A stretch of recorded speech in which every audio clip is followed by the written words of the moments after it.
This series of videos in the countdown to polling day, December 12th, conclude in a detailed seats forecast for the Tories, Labour, Lib Dems and SNP.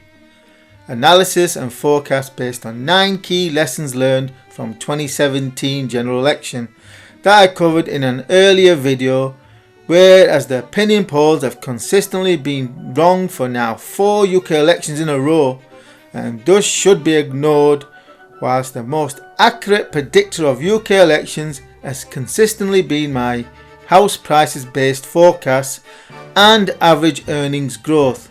For this election, the 9 key lessons learned resolve into 5 pieces of in-depth analysis that aim to accurately forecast the outcome of the December 12th vote, of which 5 pieces of analysis have already been completed, including my UK house prices based core forecast that was first made available to patrons who support my work on the 24th of November 2019. So for immediate first access to all of my analysis and trend forecasts, then do consider becoming a patron by supporting my work for just $3 per month. This is my 3rd video in a series that looks at the Tory and Labour manifestos, where my first manifesto video covered the degree to which each party was going to bribe the electorate to vote for them, and the second focused on the debt dynamics of whether Britain can afford to go on a debt-fueled spending spree given the fact that current debt to GDP is at 90%. So the manifesto's impact on the general election forecast. The big question mark is how much of this do the electorate understand, as they have gotten used to an economy that just manages to chug along despite Brexit chaos. No boom, no bust, just sluggish growth. Maybe the electorate have gotten complacent and believe that the past 10 years of so-called austerity now gives the government room to go on a spending spree.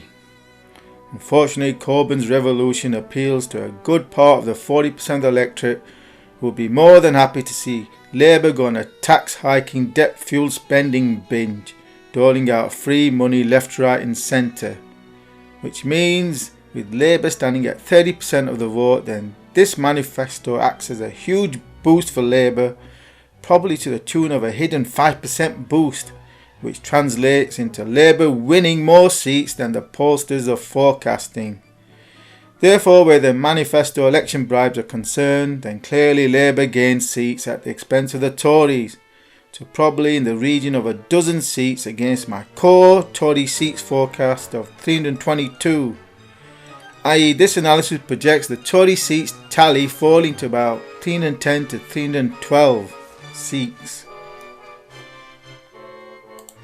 Now compare this against YouGov's 2019 MRP poll forecast that states that the Tories are heading for a 68 seat majority on 359, that's plus 44, based on methodology that the clueless mainstream media constantly refer to as why YouGov accurately predicted the outcome of the 2017 general election.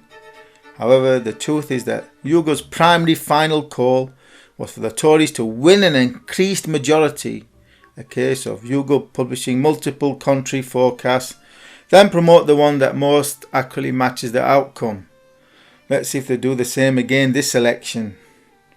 My next article in this series of lessons learned from 2017 is in forecasting the outcome of the UK general election. We'll look at the impact of the current state of the economy on the prospects for the 2019 election. Are average earnings rising at enough of a pace to boost Tory electoral prospects or not? Now, the rest of this analysis has first been made available to patrons who support my work. So, for immediate first access to all of my analysis and trend forecasts, then do consider becoming a patron by supporting my work for just $3 per month. And also remember to subscribe to this YouTube channel for the next video in this series as we count down to the 12th December general election.